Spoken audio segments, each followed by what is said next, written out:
안녕하세요. 피부과 전문의 김민석입니다. 오늘은 살면서 한 번쯤은 겪게 되는 뾰루지. 저도 뾰루지 가끔 나거든요. 이 뾰루지에 대해 기초부터 알아보도록 하겠습니다. 우선 뾰루지를 말하기 전에 이 뾰루지가 대체 뭘 말하는 걸까?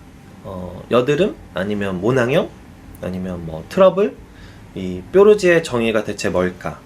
제가 이제 환자분들을 일상에서 많이 볼 때 이 뾰루지 났어요 라고 오시는 분들을 보면 이 뾰루지, 핀플이라고 이야기하는 것은 대부분 이 붉게 뭔가 얼굴에 올라온 무언가를 표현하는 단어인 것 같아요. 그래서 이번 영상에서는 앞으로 이 뾰루지에 대한 치료나 관리법을 이해하는 데 있어서, 그리고 제가 앞으로 이제 설명드리는 데 있어서 도움이 되고자 이 뾰루지의 기초를 나름대로 좀 정리를 해볼 거예요. 우선 뾰루지를 어떻게 나눠야 될까를 좀 생각을 해봤는데, 저는 우선 쉽게 눌렀을 때 진짜 아픈 것과 안 아픈 걸로 나눠봤어요. 첫 번째, 안 아픈 거는 뭐냐? 우리가 이제 피부가 예민하고 피부염이 있을 때, 뒤집어질 때 트러블, 이제 좁쌀, 뾰루지가 올라온다고 하잖아요. 이건 어떻게 생기는지 한번 봐볼게요. 이게 피부염의 이제 조직 사진이라고 하는 거거든요. 일단 이 영상을 보기 전에 1-1 영상을 먼저 보고 오시면 도움이 많이 될 것 같습니다.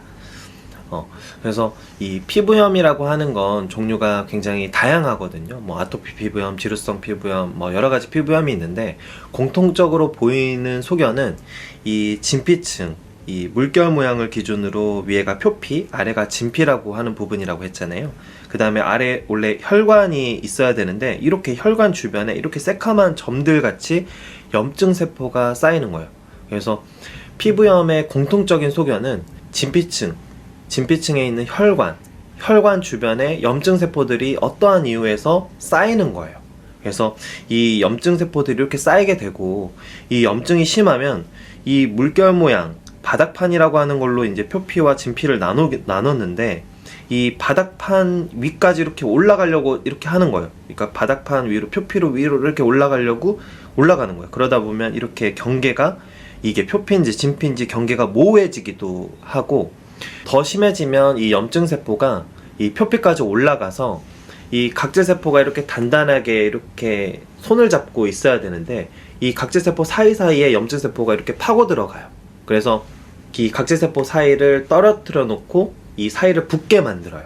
그래서 더 심해지면 표피 틈 사이가 이렇게 벌어지니까 물집 같은 걸 만들기도 해요. 이 지금 여기 그림에서 보면 이런 식으로 이제 조금 하얗게 보이기도 하고, 그 다음에 이렇게 물집 같이 뭔가 이렇게 동그랗게 생기기도 하죠. 이게 이제 환자분들이 이 임상적으로 봤을 때는 좁쌀이라고 하는 거, 뭔가 투명한 물집 같이 오돌토돌하게 생기는 것들이 이러한 형태를 띄어요. 그래서 더 심해진 형태를 보면 이런 식으로, 와우, 이 지금 이 혈관 주변에 염증 세포들이 껴있는 게 보이죠?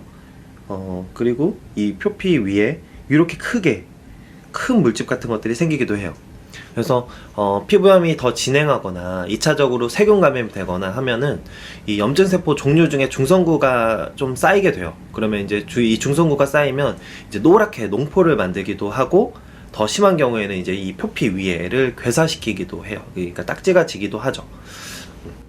그래서 이러한 이 피부염과 동반된, 피부가 좀 예민한 사람들과 동반된 좁쌀, 그 다음에 뾰루지, 이런 병변들을 누르면 상대적으로 가려움이나 따끔거리는 피부염 증상이 더 동반되지, 우리가 진짜 눌렀을 때 뾰루지 나봐서 알지만 아프잖아요. 그런 아픈 느낌은 그렇게 많진 않아요. 자, 두 번째는 진짜 우리가 아픈 거, 뭔가 눌렀을 때 기분 나쁘게 아픈 거. 대부분 우리가 이제 아픈 것들을 우리가 뾰루지라고 많이 이야기를 하는데, 이거는 이제 혈관이 아니라 모낭과 모낭 주변에 염증이 생길 때 모낭염이나 여드름을 많이 이야기해요. 그래서 똑같이 이것도 사진을 보면 이게 이제 모낭이거든요. 이제 모낭, 이 입구는 보이지가 않고 있긴 한데, 이게 이제 모낭 주변에 염증 세포가 이렇게 새까맣게 차 있는 거예요. 이게 이제 혈관이 아니라 이제 모낭 주변에 염증이 쌓인 거거든요.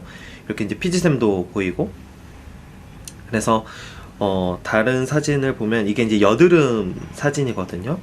여드름 사진을 보면 지금 이제 이게 모낭이에요. 여기 이제 모낭 주변에 염증이 엄청 많이 쌓여 있고, 이 지금 이제 막 터지려고 하죠. 이제 이 구멍, 이 염증 세포들, 농포들이 가득 차가지고 이제 터지기 직전의 여드름 사진이에요.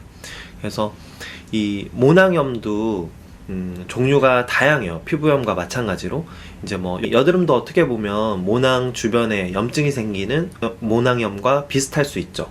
대신 모낭 구멍이 뭐 각질에서 막히고 피지가 많이 나와야 되는데 잘 나오지 못하고 안에서 고이고 이제 쌓이고, 그다음에 이제 혐기성균인 C 아크네라고 하는 균에 의해 생기고, 이러한 이제 다른 기전들과 동반되어 생긴다고 되어 있죠.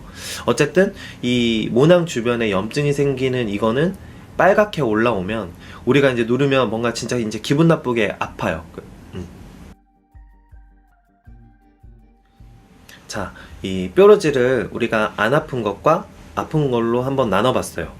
이번에는 뾰루지를 진행 단계에 대해서 한번 나눠볼까 해요.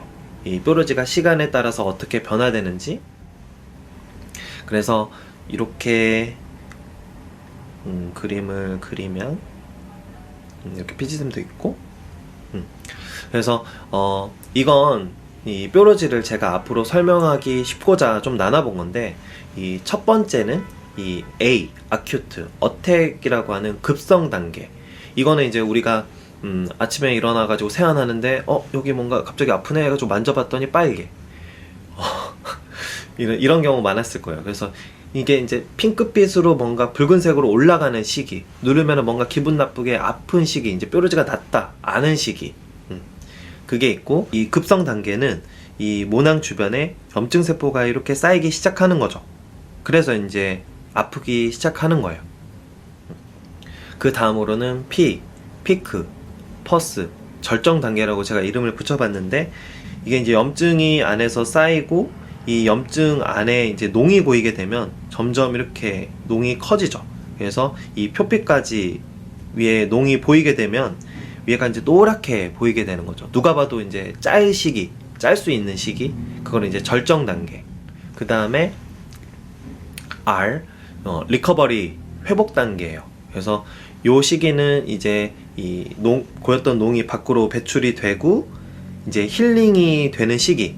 그래서 이때는 이제 눌러도 이제 조금 덜 아프기 시작하는 시기라고 보시면 될 것 같아요. 그래서 뾰루지는 급성 단계, 절정 단계, 회복 단계로 나눌 수 있다. 근데 어떤 뾰루지는 관리를 잘 하거나 심하지 않으면 이 급성 단계에서 절정 단계로 가지 않고 바로 회복 단계로 가는 경우도 있죠. 근데 우리 뾰루지가 여기서 끝나는 게 아니죠. 우리가 이제 뾰루지를 나봐서 알지만 이러한 과정들이 끝나면 바로 이 붉은 자국 또는 갈색 자국이 되어 사라지는 과정이 있어요. 그런 다음에 정상 피부로 돌아오게 되죠.